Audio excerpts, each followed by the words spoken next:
Hi friends, இப்போ நம்ம ஆகா கல்யாணம் பார்க்க போகிறோம். ஆகா கல்யாணத்தில் வந்துட்டு நம்ம ஐஸ்வர்யா இருக்காங்களே, நீ பார்க்குற வேலை இவ்வளோ அழுப்பையாக இருக்கேன்னு சொல்லிட்டு மாமியார்னு கூட பார்க்காம கழுவி ஊற்றுறாங்க. அதுக்கப்புறம் சிக்னல் இல்லைன்னு சொல்லிட்டு அந்தம்மா சமாளிக்கிறதுக்குள்ள அந்தம்மா பட்டப்பாடு இருக்கே அச்சோ அப்படிங்கிற மாதிரி இருக்குது. சரி, இதெல்லாம் ஒரு பக்கம் இருக்க, பெருமூச்சு விட்டது போதும்ப்பா, நீ போய் அந்தாண்ட நில்லுப்பா அப்படிங்கிறாங்க. யாருன்னு பார்க்குறீங்களா? நம்ம கௌதம் இருந்துட்டு அங்கேயே நின்று வேடிக்கை பார்த்துட்டே இருக்காரு. அங்கேயும் நின்று சும்மா வேடிக்கை பார்க்கறதுக்கு அயன் பண்ண கொடுத்தது சாரி எங்கே அயன் பண்ணிட்டீங்களான்னு சொல்லி கேட்குறாங்க. இன்னொரு பக்கம் நம்ம மகா இருக்காங்களே, நம்ம ராஜலட்சுமியை நோட் பண்ணிக்கிட்டே இருந்தாங்க. நோட் பண்ணவங்க திடீர்னு ராஜலட்சுமி போய் வாமிட் எடுக்க இவங்க ஒரு பொறுப்பான மருமகளாச்சு, அதனால பிடிக்கிறாங்க. தலையை பிடிச்சி சரி பண்ணிவிட்டு அதுக்கப்புறம் இந்தாங்க ஜூஸ் குடிங்கன்னு சொல்லிட்டு லெமன் ஜூஸ் எல்லாம் கொடுக்குறாங்க. ஒரு வழியாக அவங்களுக்கு உடம்பு சரியில்லாம் தெரியுது தான், நீங்கள் படுங்கத்தன்னு சொல்லிட்டு அத்தையை படிக்க வச்சிட்டாங்க. படுக்க வச்சுட்டு வெளியே வந்தால் இந்தாண்ட வந்துட்டு நம்ம சூர்யா கூட ரொமான்டிக் லுக் ரொமான்ஸ் பண்ணிக்கிட்டே இருங்க, இதான் வேலை அப்படிங்கிற மாதிரி இருக்குது.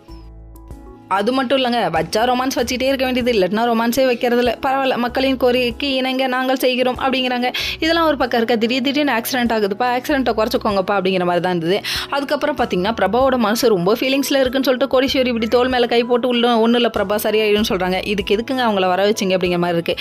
ஏன்னு கேட்குறீங்களா? நலுங்கு வைக்கிறாங்க. யாருக்கு? விஜய்க்கும் அனாமிகாவுக்கும் நலுங்கு வச்சுட்டு இருக்காங்க. அந்த டைம் பார்த்து ஒரு 2 பேர் வராங்க. வந்துட்டு நம்ம அனாமிகாவோட அப்பாவை பேரை சொல்லி இவன் என்ன காசு இல்லைன்னு சொல்கிறான், நம்ம கேட்டால் மட்டும் இவ்வளோ கடன் வாங்கிட்டு நீ இவ்வளோ கிராண்டாக பண்ணுறான் அப்படிங்கிறாங்க. இப்போ தெரியுதுங்க எப்படி கல்யாணம் நிப்பாட்ட போகிறாங்கன்னு தெரியுது. அதுக்கப்புறம் பார்த்தா பிரபா கழுத்தில் திடீர்னு தாலி கட்ட போகிறாங்கன்னு நினைக்கிறேன். வெயிட் பண்ணி பார்ப்போம். ஓகே ஃப்ரெண்ட்ஸ், நெக்ஸ்ட் வீடியோவில் பார்ப்போம்.